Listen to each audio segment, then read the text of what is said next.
শীতলতার আচ্ছাদনে আচ্ছাদিত জাঙ্কুক, তবুও গাত্র ঘেমে নাজেহাল অবস্থা। পূর্বের তুলনায় কয়েক ডিগ্রি সেলসিয়াস তাপমাত্রা বেড়েছে। কয়েক ফোঁটা বৃষ্টির আশায় সবাই অসহায়ের মতো আকাশের পানে চেয়ে আছে। অসহ্য গরমের জন্য আজ অফিস একটু তাড়াতাড়ি ছুটি হয়েছে। জাঙ্কুকের ফুপ্পির সকাল থেকে অনেকবার কল দিচ্ছিল তাকে। জাঙ্কুক অসুস্থ হয়েছে শুনে বারবার যেতে বলেছিল, কিন্তু কি নামজন জাঙ্কুককে কোনো মতেই যেতে দিবেন না। অন্তত পক্ষে এই ভর দুপুরে তো নয়, এমনকি বিকেলেও যেতে দেননি। জাঙ্কুকও বাবার মুখের উপর কিছু বলেনি। জাঙ্কুক বাসায় ফেরার পর থেকেই দেখছে জেনি আর তে মামুনিদের পেছনে পেছনে ঘুরছে। মামুনিরা বারবার বারণ করছে দেখে জাঙ্কুক এগিয়ে গিয়ে শুধালো, কি হয়েছে তোদের? ফুপি কল দিয়েছিল, আমাদেরকে যেতে বলেছে তার বাসায়, কিন্তু আমরা যেতে দিচ্ছে না।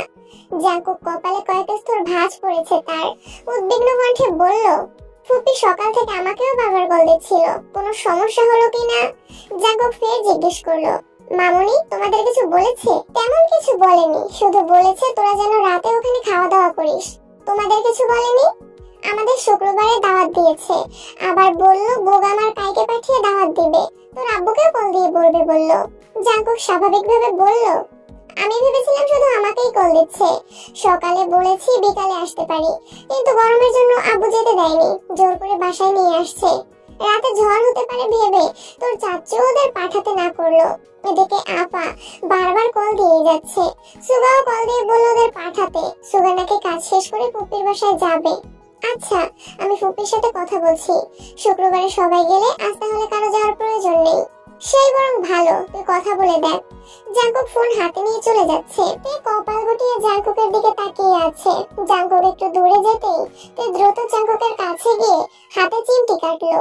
জাঙ্কুক তাকাতেই তে ফোঁস করে শ্বাস ছেড়ে তাকালো। তের চোখের পাপড়ি ঘন ঘন কাঁপছে। ইয়ঞ্জন, রোয়া আর জেনি তিনজনের নজরই তের দিকে। তে তড়িঘড়ি করে জাঙ্কুকের থেকে কিছুটা দূরে সরে দাঁড়ালো। তে চোখ মুখ গুটিয়ে কিছু একটা বোঝাতে যাচ্ছে। তের ইশারায় বোঝানো কথা জাঙ্কুকের বোধগম্য হলো না। পরপর দুবার ভ্রু নাচিয়ে নিঃশব্দে প্রশ্ন ছুড়ে দিল। তে চাপা স্বরে বিড়বিড় করে বলল, আজ মোমোর জন্মদিন, সে বায়না ধরেছে আজ আমাদের নিজে হাতে রান্না করে খাওয়াবে, তার জন্য ফুপি বারবার কল দিচ্ছেন। জাঙ্কুক মৃদু স্বরে প্রশ্ন করলো, তোকে কে বলেছে? রোজ আপু। আচ্ছা, দেখছি কি করা যায়। জাঙ্কুক কি নামজনের রুমে চলে গেছে। তেকে ডেকে রোয়া জিজ্ঞেস করলেন, জাঙ্কুককে কি বলেছিস? দেখো কাকিয়া, ফুপিরা সবাই আমাদের বাসায় আসছে, খাওয়া দাওয়া করেছে, সারাদিন সময় দিয়েছে। প্রথমবার ফুপি আমাদের যেতে বলেছেন, আমাদেরকে যাওয়া উচিত না বলো? অবশ্যই উচিত, কিন্তু তোর আব্বু যে না করে গেল। জাঙ্কুক ভাই বড় আব্বুর সাথে কথা বলতে গেছেন, দেখবা বড় আব্বু রাজি হয়ে গেছে, তখন আব্বু আর কিছুই বলতে পারবে না। রোয়া হেসে বললেন, তোদের মাথায় সারাক্ষণ দুষ্ট বুদ্ধি ঘুরে, তাই না? দুজনেই হাসছে। এর মধ্যে জাঙ্কুক বেরিয়ে এসে বলল, হাসাহাসি রেখে এখন রেডি হতে যা, কিছুক্ষণের মধ্যে বের হতে হবে। জাঙ্কুক, তুই বাসা চিনিস? আচমকা এমন প্রশ্নে জাঙ্কুক থতমত খেলো, নীরবে ঢোক গিলল। তে শান্ত স্বরে বলল, আজকাল বাড়িঘর চিনতে হয় না, বুঝেছো আম্মু? ফোন নাম্বার আছে, গুগল ম্যাপ আছে, কোনো না কোনো ভাবে চলে যাওয়া যাবে। ইয়ঞ্জন আর কিছু বললেন না। তে জেনি আর লিমিনহুকে উদ্দেশ্য করে বললেন, চল চল, রেডি হতে হবে। লিমিনহু আমতামতা করে বলল, আমি আম্মুকে ছাড়া যাব না, তোমরা যাও। তে কপাল গুটিয়ে বলল, তুই কবে বড় হবি? জেনি চল, আমরাই যাই, তোরা রেডি হয়ে আমাকে ডাকিস। ঠিক আছে। তে আর জেনি দুজনেই রুমে চলে গেছে। কিছুক্ষণের মধ্যেই তে রেডি হয়ে গেছে। যথারীতি জাঙ্কুককে আর জেনিকে দরজা থেকে ডেকে নিচে চলে আসছে। জাঙ্কুকও রেডি হয়ে নিচে আসছে। জেনি এখনো নামছে না দেখে তে জাঙ্কুকের ভয়ে চিল্লিয়ে উঠলো, এই জেনি, তাড়াতাড়ি আয়। জেনি রুম থেকে বেরিয়ে আসছে। পরনে বাসার জামা দেখে তে রাগী কণ্ঠে বলল, এতক্ষণেও হয়নি তোর? জাঙ্কুক ভারী কণ্ঠে জিজ্ঞেস করলো, এখনো রেডি হসনি কেন? জেনি মাথা নিচু করে বলল, তোমরা যাও, আমি যাব না। যাবি না কেন? আমরা অপেক্ষা করছি, যা, রেডি হয়ে আয়। আমার যেতে ইচ্ছে করছে না, আমি যাব না। রোয়ার আগে কটমট করে বললেন, এতক্ষণ তো যাওয়ার জন্য দুই বোন বাড়ি মাথায় তুলে ফেলেছিলি, এখন কি হলো? জাঙ্কুক তের দিকে তাকিয়ে প্রশ্ন করলো, তুই কিছু বলছিস? তে থমথমে কণ্ঠে বলল, না, আমি কিছুই বলিনি। তে জেনিকে উদ্দেশ্য করে বলল, এই জেনি, কি হয়েছে তোর? চল না যাই, অনেক মজা হবে। আপু তোমরা যাও প্লিজ, আমার ভালো লাগছে না। থাক, ওরে আর তেল মারতে হবে না, তোরাই বরং যা। জাঙ্কুক গাড়ির চাবি মামুনিকে দিয়ে বলল, দুজন গেলে গাড়ি নেওয়ার কোনো প্রয়োজন নেই, চাবিটা রেখে দিও। জাঙ্কুক গাড়ি নিয়ে যা, তোর আব্বু বা চাচু শুনলে রাগ করবে। ফুপিদের বাসা পর্যন্ত গাড়ি নাও যেতে পারে। জাঙ্কুক বেরিয়ে গেছে। থেকে কিছুক্ষণ দাঁড়িয়ে নিজেও ছুটলো। জেনি মুচকি হেসে দরজার পানে তাকিয়ে মনে মনে বলল, তোমাদের দুজনের মাঝে আমি কাবাব মে হাড্ডি হতে চাই না। জাঙ্কুক রিকশা ডেকে নিজে উঠে তারপরে হাত বাড়িয়ে তেকে উঠালো। তে ঘাড় ফিরিয়ে জাঙ্কুকের দিকে তাকিয়ে আছে, দৃষ্টি তার নিরেট। পাশাপাশি বসাতে জাঙ্কুকের হাতের সাথে বারবার ধাক্কা লাগছিল। অজান্তেই তার বুকের বাম পাশে ব্যথা অনুভব হলো। জাঙ্কুকের সংস্পর্শ পেয়ে তের মন কল্পনায় ভাসতে শুরু করেছে। জাঙ্কুক তাকাতেই সরাসরি তের চোখে নজর পড়লো। তের গভীর চাউনি, রাস্তার পাশের কৃত্রিম আলোতে জাঙ্কুকের কাদম্বিনীকে অতীব মায়াবী লাগছে। জাঙ্কুক টেনে হিসেবে দৃষ্টি সরালো। এই চোখে বেশিক্ষণ তাকিয়ে থাকলে জাঙ্কুক নিজের উপর নিয়ন্ত্রণ হারিয়ে ফেলে, অন্য জগতে পাড়ি জমাতে ইচ্ছে করে। প্রায় অনেকটা পথ অতিক্রম করে ফেলেছে, অথচ তে ঘোরেই আটকে আছে। অবশেষে জাঙ্কুক গলা খাকারে দিয়ে ধীর কণ্ঠে প্রশ্ন করলো, মোমোর জন্য কি নিব? জাঙ্কুকের কণ্ঠ শুনিতে চমকে ওঠে। রিকশার গতি আর নিজেকে একসঙ্গে সামাল দিতে না পেরে নড়ে ওঠে। জাঙ্কুক তৎক্ষণাৎ বাম হাতের কাঁধে হাত রেখে স্বাভাবিক কণ্ঠে প্রশ্ন করে, ঠিক আছিস? হ্যাঁ। মোমোর জন্য কি নিব? আপনার যা ইচ্ছা নিন। আমি আন্দাজে কি নিব? মেয়েদের পছন্দ অপছন্দ সম্পর্কে আমার তেমন ধারণা নেই, তার জন্যই তো তোর মতামত জানতে চাচ্ছি। তে আর চোখে জাঙ্কুকের দিকে তাকিয়ে প্রশ্ন করলো, আপনি আমার মতামত জানতে চাচ্ছেন? বাবা, মতামত জানতে চেয়ে অন্যায় করে ফেললাম নাকি? হ্যাঁ করেছেন, অনেক বড় অন্যায় করেছেন। বাই দ্য ওয়ে, আপনি মেয়েদের পছন্দ অপছন্দ জানেন না, তাহলে আমাকে সুন্দর সুন্দর গিফট দেন কিভাবে? তুই সবকিছু নিজের সঙ্গে তুলনা করিস কেন বুঝলাম না। তোকে কিছু দিতে গেলে আমার একবারের জন্য ভাবতে হয় না। আমি কনফিডেন্টলি বলতে পারি, আমার দেওয়া 20 টাকার একটা গোলাপ কিংবা 20,000 টাকা দামের কোনো গিফট, দুটোই তোর কাছে সমান গুরুত্বপূর্ণ। বাকিদের ক্ষেত্রে আমি তা পারবো না। তে বিপুল চোখে তাকিয়ে মনে মনে আওড়ালো, এই কনফিডেন্সটা নিয়ে আমার প্রপোজ করতে পারেন না? আপনি তো জানেন আমি হ্যাঁই বলবো, তাহলে কেন করেন না প্রপোজ? জাঙ্কুকের গাঢ় কালো পল্লবে চোখ রেখে বলল, এভাবে তাকাস নাতে, তছনছ হয়ে যাব। এর সঙ্গে সঙ্গে চোখ নামিয়ে নিল। জাঙ্কুক ভাই নামক অশোকটা ইদানিং থেকে আষ্টে পিষ্টে ধরেছে। জাঙ্কুকের বলা কথা, আচরণ সবেতেই অন্যরকম মাধুর্যতা মিশ্রিত। ধীরে ধীরে তেও বুঝতে পারছে জাঙ্কুক ভাই তার জীবনে বিশালাকৃতির গাছের ন্যায় ভূমিকা পালন করছে। গাছের শেকড় আর ডালপালার মতোই তেকে সকল প্রকার অশুভ অচল থেকে আগলে রাখছে। মোমোর জন্য গিফট কিনে যথাসময়ে বাসায় উপস্থিত হয়েছে। ততক্ষণে সুগাও চলে আসছে। আড্ডা খাওয়া দাওয়া শেষে প্রায় অনেক রাত করে ফুপির বাসা থেকে বেরিয়েছে। ততক্ষণে আকাশ ঘুটঘুটে অন্ধকার হয়ে গেছে, মাঝে মাঝে বিদ্যুৎ চমকাচ্ছে, সাথে মেঘের গর্জন। তে উৎফুল্ল মেজাজের সামনে হাঁটছে। সুগা বাসা থেকে বেরিয়ে তত্ত্বস্বরে বলল, ভাইয়া অনেক রাত হয়ে গেছে, তুমি বরং বনুকে নিয়ে বাইক দিয়ে চলে যাও। বাসা থেকে অনুমতি নিয়ে প্রথমবারের মতো ওকে নিয়ে রাতের বেলায় বেরিয়েছি, এত তাড়াতাড়ি বাসায় চলে গেলে কিভাবে হবে? তাছাড়া আব্বু আমার বাইক চালানোর অনুমতি দেননি। হাজার হোক আমি আব্বুর বাধ্য সন্তান, আব্বুর অনুমতি ব্যতীত বাইক চালাতে পারি না। রাতের অবস্থা ভালো না, কিছুক্ষণের মধ্যেই বৃষ্টি নামবে, তারপর ভিজে যেতে হবে। ভিজলাম, সমস্যা কি? জ্বর হলে না হয় দুজনেরই হলো। একবার জ্বরে ভুগে শিক্ষা হয়নি তোমাদের? তখন কি একসাথে ভিজেছিলাম নাকি? তাছাড়া মাঝে মাঝে বৃষ্টি বিলাস করা ভালো, এতে ভালোবাসা বাড়ে, বুঝেছিস? হ্যাঁ, তোমার প্রেমিক বিষয়ক আজগুবি লজিক খুব ভালোভাবেই বুঝতে পেরেছি। জাঙ্কুক এগিয়ে যেতে যেতে বলল, তুই কিন্তু একা বাসায় যাস না। সুগা চিবিয়ে চিবিয়ে বলল, হ্যাঁ হ্যাঁ, তোমাদের জন্য আমি এখন গাছতলায় বসে থাকি আর শুধু শুধু বৃষ্টিতে ভিজি নাকি? জাঙ্কুক ঘাড় ঘুরিয়ে মুচকি হেসে বলল, ভাইও তোর, বোনও তোর, তাই দায়িত্বটাও তোরই। জাঙ্কুক হাসতে হাসতে সামনে চলে গেছে। সুগা না চাইতেও মৃদু হাসলো। জাঙ্কুকের যখন যা ইচ্ছে হয় তাই করে, এটা সুগার থেকে আর কেউই ভালো জানে না। জাঙ্কুকের সব পাগলামির একমাত্র সাক্ষী সুগা। জাঙ্কুকের বৃষ্টিতে ভিজতে ইচ্ছে হচ্ছে মানে এখন তাকে ভিজতেই হবে। সুগা বাইক স্টার্ট দিয়ে ওদের পাশ কাটিয়ে যেতে যেতে আবারও বলল, তাড়াতাড়ি চলে এসো। তে আশেপাশে তাকাচ্ছে আর গুটি গুটি পায়ে হাঁটছে। কিছুক্ষণ রাস্তাটা ভালোভাবে পর্যবেক্ষণ করে হঠাৎ করে প্রশ্ন করলো, এই রাস্তা দিয়ে গাড়ি নিয়ে ঢোকাই যেত, তাহলে আনেননি কেন গাড়ি? কেন আনেনি তার উত্তর এখন তোকে দিতে পারবো না, সময় হলে নিজেই বুঝতে পারবি। তে বলার মতো কথা খুঁজে পাচ্ছে না, তাই চুপচাপ হাঁটছে। জাঙ্কুকও নিশ্চুপ হাঁটছে। কোলাহল শূন্য নির্জন পথ। রাস্তায় গুটি কয়েক বাইক আপন গতিতে ছুটছে। ফুপ্পিদের বাসার গলি থেকে বেরিয়ে অনেকটা এগিয়ে তে হঠাৎই আকুল কণ্ঠে শুধালো, আমরা বাসায় যাব কিভাবে? বাসায় না গেলে হবে না? অবিশ্বাস্য দৃষ্টিতে জাঙ্কুকের দিকে চেয়ে আছে। এমনিতেই অনেক রাত হয়ে গেছে। কোথায় তাড়াতাড়ি বাসায় যাওয়ার ব্যবস্থা করবেন তা না উল্টো মজা করছেন। ধীরে ধীরে বৃষ্টি পড়তে শুরু হয়েছে। মেঘের গর্জনের শব্দ আর বৃষ্টির বড় বড় ফোঁটা দেখে তে ভেতরে ভেতরে ভয় পাচ্ছে। দিনের বেলা বৃষ্টি তার খুব বেশি পছন্দ হলেও রাতের বেলা বিদ্যুৎ চমকালেই তের কলিজা শুকিয়ে যায়। আতঙ্কে তের হাঁটার গতি কমে গেছে। বারবার আকাশের পানে তাকাচ্ছে আর আস্তে আস্তে হাঁটছে। জাঙ্কুক বেশ কিছুক্ষণ যাবৎ তের হাবভাব পর্যবেক্ষণ করে শুধালো, কোনো সমস্যা? তে কাঁদো কাঁদো মুখ করে বলল, আপনি গাড়িটা নিয়ে আসেননি কেন? আমার ভয় লাগতেছে। রাস্তায় একটা রিক্সাও নেই। এখন কিভাবে বাসায় যাব? জাঙ্কুকের নির্লিপ্ত জবাব এলো, আমি ভেবেছিলাম তুই অনেক সাহসী মেয়ে। আমি দিনের বেলা সাহসী, কিন্তু রাতের বেলা ভীষণ ভীত। জাঙ্কুক শান্ত চোখে চেয়ে মনে মনে কিছু একটা ভেবে মৃদু হাসলো। তের সেদিকে মনোযোগ নেই। একবার বিদ্যুৎ চমকাচ্ছে আর তের গা কেঁপে উঠছে। জাঙ্কুক উদাসীন কণ্ঠে শুধালো, আমি কাছে থাকা সত্ত্বেও তুই এত ভয় পাচ্ছিস? তাহলে আমি থেকে কি লাভ হলো? তে নিশ্চুপ। ফুটপাত দিয়ে হাঁটছে দুজন। কারো মুখেই কোনো শব্দ নেই। জাঙ্কুক কিছু বলতে চেয়েও বারবার ঢোক গিলে কথা গিলছে। বৃষ্টি ছাড়া তো পথে প্রেয়সীর হাতে হাত রেখে বুকের বাম প্রকোষ্ঠে লুকায়িত কথাগুলো বলার সত্য ইচ্ছে জাঙ্কুকের মনে ঘুরপাক খাচ্ছে। কিন্তু অদ্ভুত এক দেয়াল বারবার আটকে দিচ্ছে জাঙ্কুককে। পরিবার নামক বেড়া জালে জাঙ্কুক আবদ্ধ হয়ে আছে।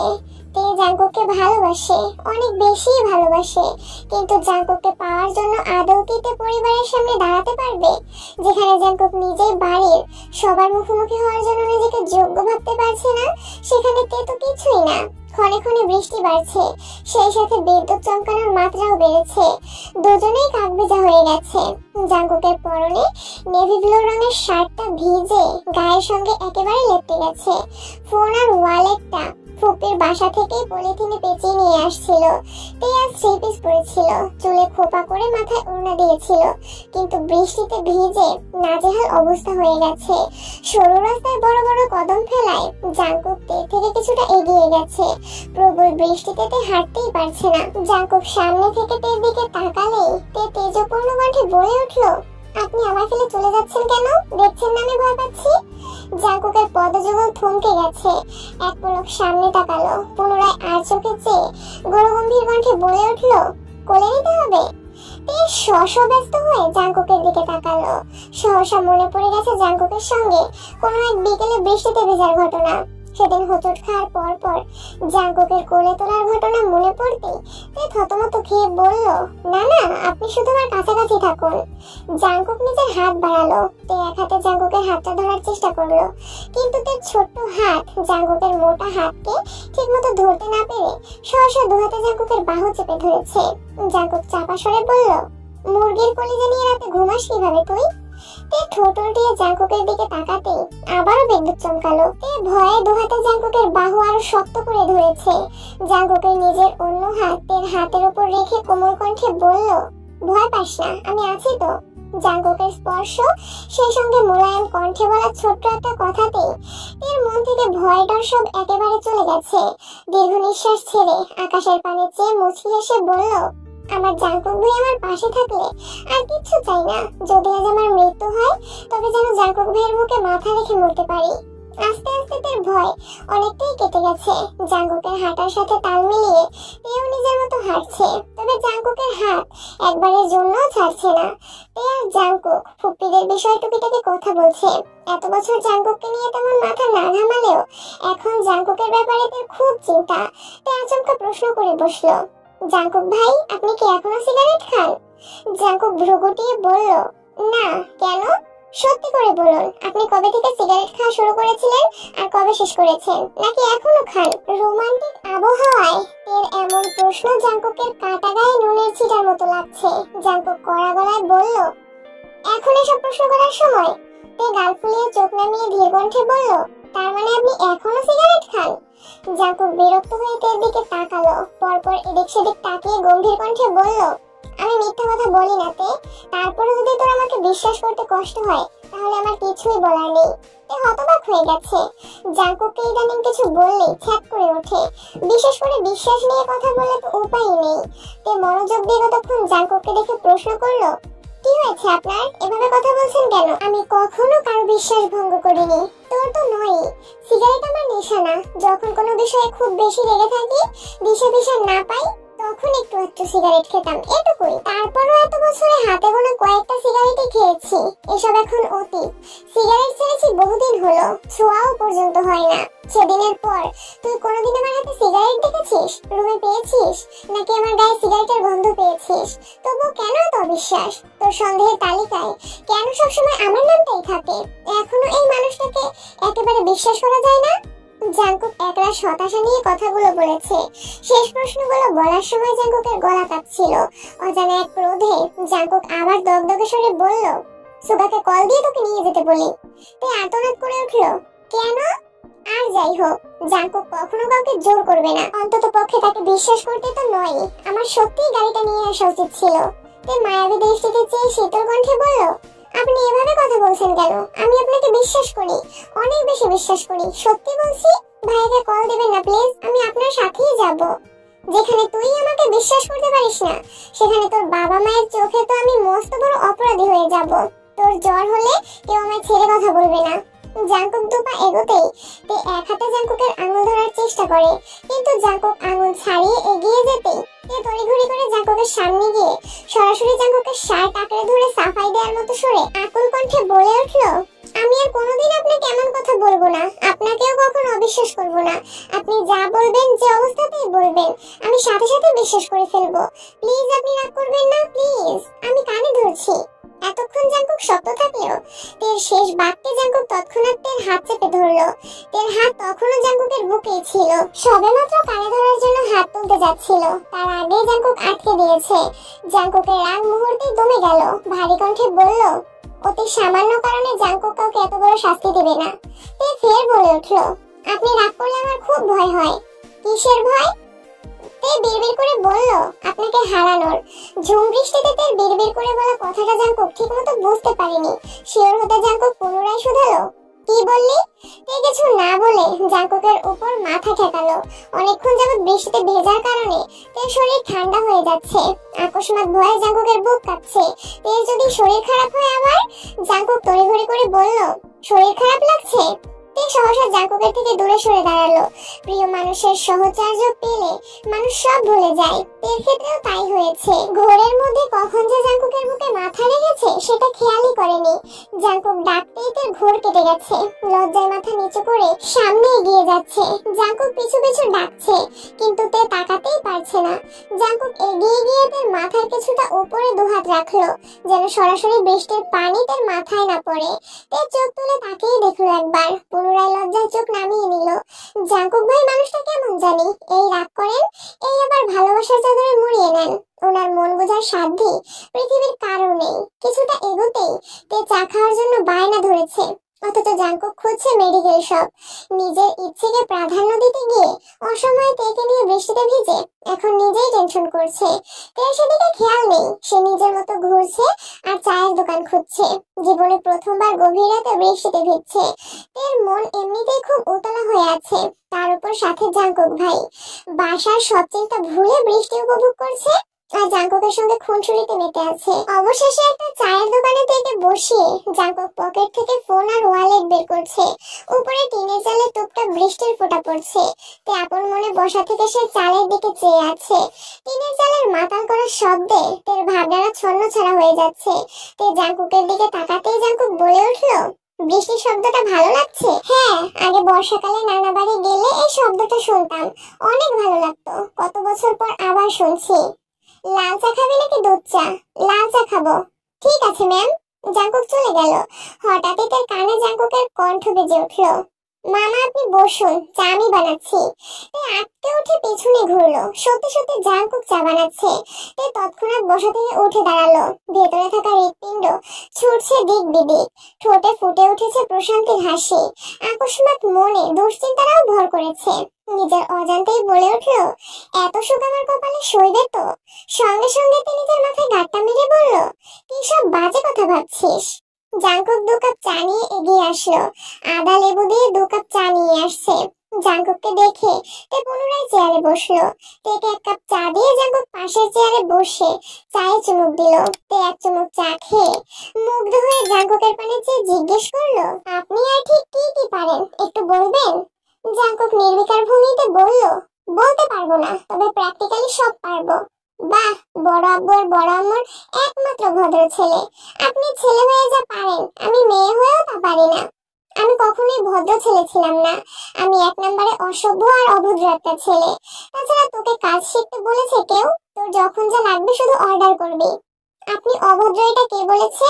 তোর আব্বু। আব্বুর চোখে দুনিয়ার সব ছেলেরাই অভদ্র। দেখবেন দুধের পর থেকে লিমিনুকেও এভাবেই বলবে। জাংকুক মলিন হাসলো।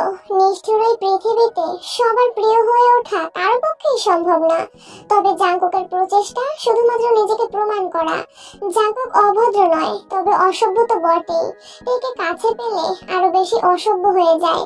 এই জন্য তের দিকে ঠিক মতো তাকাচ্ছেই না। জাংকুক ফোন চেক করতেই দেখলো মোট 17টা কল আসছে। বাসা থেকে 8টা কল আসছে। সুগাও 4-5 বার কল দিয়েছে। ফুপি যে হোকো কয়েকবার কল দিয়েছে। এখন ফোন দিলে যে যার মতো কথা শোনাবে, তারপর আবার মন খারাপ হবে, সেই ভেবে কাউকেই কল ব্যাক করেনি। রাস্তায় একটা মেডিকেল শপ থেকে তেকে ওষুধ কিনে খাইয়েছে যাতে জ্বর না আসে। জাংকুক আশেপাশে রিক্সা খুঁজছে। বাসার মানুষের থেকেও বেশি টেনশন হচ্ছে তেকে নিয়ে, কারণ তেকে সামাল দেওয়ার মতো মানসিক অবস্থা জাংকুকের নেই। বৃষ্টির পানিতে চিকচিক করাতে 2 গাল গোলাপের ভেজা পাপড়ির মতো লাল টকটকে 2 ঠোঁটে তাকানো মাত্রই জাংকুকের বুকে কম্পন অনুভব করে। সঙ্গে সঙ্গে চোখ সরিয়ে নেয় সে। কিন্তু তাই নিজের মতো করে কথা বলছে। হঠাৎ আজগুবি প্রশ্ন করতে শুরু করে, যে প্রশ্নের উত্তর দেওয়ার মতো পরিস্থিতি জাংকুকের নেই। তাই তেকে নিয়ে তাড়াতাড়ি বাসায় ফিরতে যাচ্ছে। একটা ফুলের দোকান দেখে বলে উঠলো, জাংকুক ভাই, আমাকে একটা গোলাপ ফুল কিনে দিবেন? না। কেন? গোলাপ ব্যতীত অন্য কোনো ফুল নেই। লাল গোলাপগুলো খুব সুন্দর লাগছে, একটা নেই? বললাম তো না। এই মন খারাপ করে 2টা বেলি ফুলের মালা নিয়েছে। জাংকুক টাকা দিয়ে বেরিয়ে এসে বলল, দে পরিয়ে দেই। প্রয়োজন নেই। কেন? কারণ এগুলো জেনির জন্য নিয়েছি। ওয়েট, আর একটা নিয়ে আসি। লাগবে না, আমার জন্য আনলে লাল গোলাপ নিয়ে আসুন। জাংকুক গম্ভীর কণ্ঠে বলল, চল সামনে যাই, সামনে হয়তো রিক্সা পাবো। তবুও গোলাপ দেবেন না? না। তের আগে ফুসতে ফুসতে চলে যাচ্ছে। বৃষ্টি কমে এসেছে, তবে গাছ থেকে এখনো টুকটুক করে পানি পড়ছে। জাংকুক তের গমন পথে চেয়ে ভারী কণ্ঠে বলল, যেই ফুল তোকে অন্য কোনো ছেলে দিতে চেয়েছিল, সেই ফুল আমার চোখে বিষের মতো।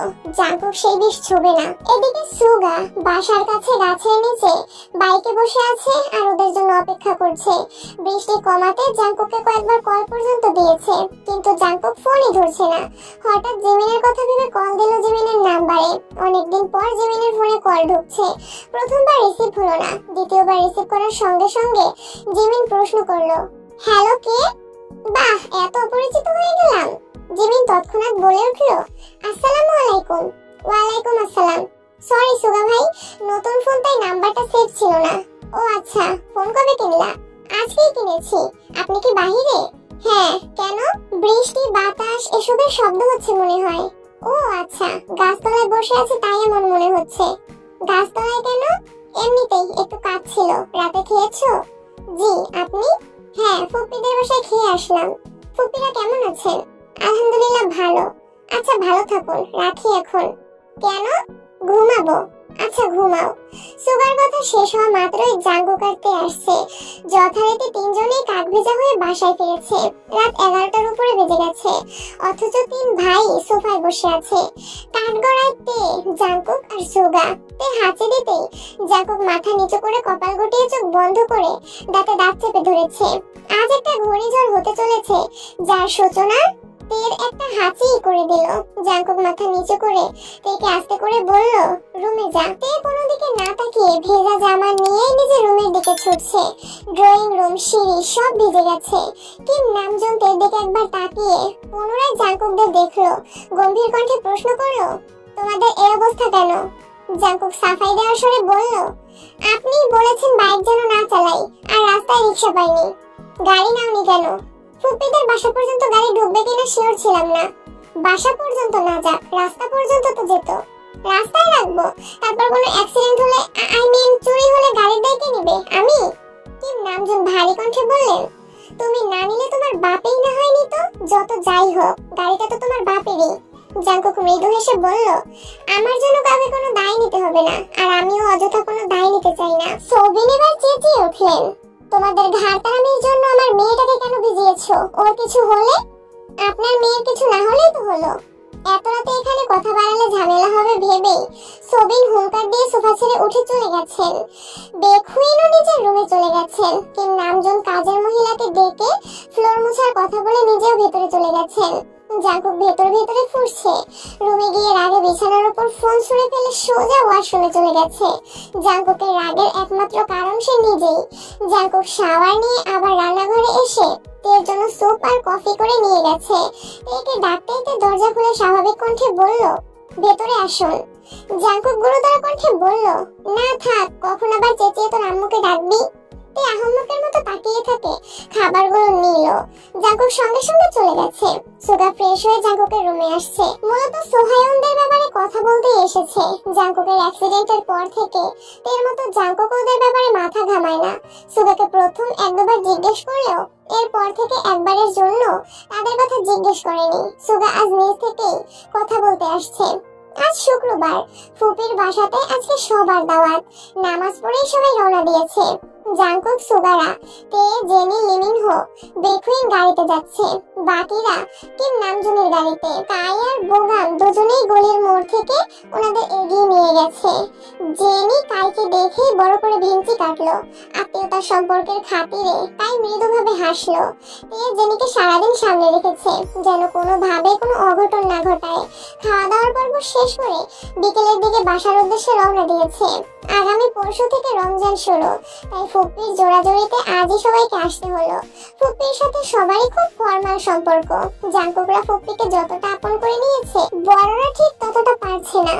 মাঝরাতে হঠাৎই জাঙ্কুকের ফোনে কল বাজতেছে। জাঙ্কুক ঘুমের ঘুরে প্রথম কেটে দিয়েছে। খানিকক্ষণ বাদে আবারও ফোনে কল বাজলো। জাঙ্কুক কল রিসিভ করে অর্ধঘুমন্ত অবস্থায় জিজ্ঞেস করলো, কে? পেতনি। জাঙ্কুক ঘুমের ঘুরেই মুচকি হাসলো। ঠোঁটের কোণে হাসি রেখে বিমোহিত কণ্ঠে জানতে চাইলো, জাঙ্কুক কি কোনো অন্যায় করেছে? তা না হলে মাঝরাতে পরের বদলে পেতনি কেন কল দিবে আমায়? হ্যাঁ, আপনি মস্ত বড় অপরাধ করেছেন। জাঙ্কুকের চোখ বন্ধ, এখনো ঘুমের রেশ লেগে আছে চোখে মুখে। আধ ঘুমে থেকেই জাঙ্কুক পুনরায় প্রশ্ন করলো, সর্বনাশ, অপরাধটা কি বলা যাবে? আপনি আমার প্রথম কলটা ধরলেন না কেন? জাঙ্কুক চোখ মেলে ফোনের দিকে তাকালো। তড়িঘড়ি করে কল লিস্ট চেক করলো। ঘুমের ঘুরে কল কাটায় ঘটনা মনে পড়তেই মাথা চুলকে ঠান্ডা কণ্ঠে বলল, ওপস, সরি। ঘুমের মধ্যে কিভাবে বুঝবো যে আপনি কল দিয়েছেন? সরি। সদ্য ঘুম থেকে ওঠা জাঙ্কুকের ভাঙা ভাঙা কণ্ঠ শুনে তার হৃদস্পন্দন বেড়ে গেছে। মনে হচ্ছে কি যেন হৃদয়ে ছুরির ন্যায় তোলপাড় চালাচ্ছে। সবকিছু যেন মুহূর্তে তছনছ করে দিবে। তে বুকের বাম প্রকোষ্ঠে হাত রেখে নিজেকে সংযত করে ধীরস্থির কণ্ঠে প্রশ্ন করলো, সেহরি খাবেন না? উঠুন। না খেয়ে কত রমজান কাটিয়েছি, এখন না খেয়ে রোজা রাখা অভ্যাস হয়ে গেছে। না খেয়ে থাকতেন কেন? তখন তো আর কেউ কল দিয়ে জাগিয়ে দিত না আমায়। এখন যেহেতু জাগিয়ে দিচ্ছে, তার মানে বুঝতে হবে অভ্যাস পরিবর্তন করার সময় হয়ে গেছে। তাড়াতাড়ি ওঠেন, আমি রাখছি। তে, জি? নিজেকে সবকিছুতে জড়িয়ে রাখিস। কোনো একটাকে কেন্দ্র করে চললে পরবর্তীতে তার ব্যাখ্যা সহ্য করতে পারবি না। তে কপাল গুটিয়ে গম্ভীর কণ্ঠে বলল, রাত বেড়েতে এসব কি কথা বলছেন? উঠবেন নাকি উঠবেন না বলুন। আরে বাবা, এখনই উঠতেছি, হাত মুখটা ধুয়ে আসছি। ওকে। তে কল কেটে তাড়াতাড়ি নিচে আসছে, ততক্ষণে টেবিলে খাবার রেডি। প্রথম রোজা বলে আজ লিমিনহো উঠেছে। জাঙ্কুক হাত মুখ ধুয়ে কিছুক্ষণের মধ্যেই নিচে আসছে। আসার সময় সুগাকেও ডেকে নিয়ে আসছে। তের বিপরীতে বসতে বসতে জাঙ্কুক অল্প করে ভ্রু নাচালো। তে অপ্রখর হেসে চিবুক নামিয়ে নিল। খাওয়া শেষে যে যার মতো রুমে চলে গেছে। জাঙ্কুক নামাজে যাওয়ার জন্য রেডি হচ্ছে। তে রেস্ট নেওয়ার জন্য একটু শুয়েছে। জিমিনকে নেটে দেখে সঙ্গে সঙ্গে কল দিল। জিমিন কল রিসিভ করা মাত্রতে বলে উঠলো, আসসালামু আলাইকুম। সেহরি খেয়েছো জানো? মাত্রই খেয়ে আসলাম। তুমি খেয়েছো বেবি? হ্যাঁ খেয়েছি, এখন রেস্ট নিচ্ছি। সাবধান, রোজা রমজানের দিন। দিনের বেলা মনকে সংযত রাখিস। জাঙ্কুক ভাইয়াকে ঢ্যাপ ঢ্যাপ করে দেখিস না, আর ওনাকে নিয়ে বেশি ভাবিস না। ওনাকে দেখবো কিভাবে? উনি সারাদিন অফিসেই থাকবেন। আচ্ছা একটা কথা বলবি? কি? আমি যদি রোজা রেখে পাঞ্জাবি বা টি শার্ট পেইন্ট করি, তাহলে কি আমার রোজা হালকা হয়ে যাবে? হ্যাঁ হয়ে যাবে, কারণ তুই রং করতে করতে জাঙ্কুক ভাইয়ের কথা ভাববি। তাই দিনের বেলা জামা কাপড়ের দিকে ভুলেও তাকাবি না, বুঝলি? আচ্ছা ঠিক আছে, নামাজের সময় হয়ে যাচ্ছে, রাখছি। জিমিন কল কাটতেই দেখলো সুগার আইডি থেকে মেসেজ আসছে, ছোট করে লেখা, সেহরি খেয়েছো? জিমিন উত্তর দিল, জি আলহামদুলিল্লাহ, আপনি খেয়েছেন?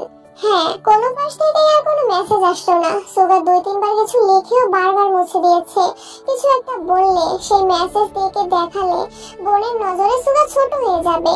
সেসব ভেবেই সুগা কিছু লিখতে পারছে না। প্রায় 5 মিনিট পর জিমিনের আইডি থেকে মেসেজ আসলো, good night. Good night and take care. সকালে তার ঘুম ভাঙার আগেই জাঙ্কুক অফিসে চলে গেছে। বাড়ি সম্পূর্ণ নীরব। তে একে একে সবার রুমে টক্কর দিচ্ছে। জেনি আর লিমিনহো টিউশনে গেছে। সুগা, জাঙ্কুক, কিম, নামজোংরা কেউ বাসায় নেই। বাড়ির দিন করতে নিজেদের রুমে কোরআন শরীফ পড়ছেন।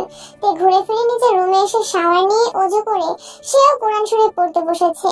ইফতারের আগ মুহূর্তে জাঙ্কুকরা বাসায় ফিরেছে। প্রথম রোজা, তাই জিন বারবার সবাইকে বলে দিয়েছিলেন যেন ইফতারের আগেই চলে আসে। তে শরবত বানাচ্ছে, জেনি থেকে সাহায্য করছে, আর লিমিনহো দুপুর থেকে সোফায় পড়ে আছে। 10 মিনিট পর পর জিজ্ঞেস করছে, আপু আর কতক্ষণ পরে আজান দিবে?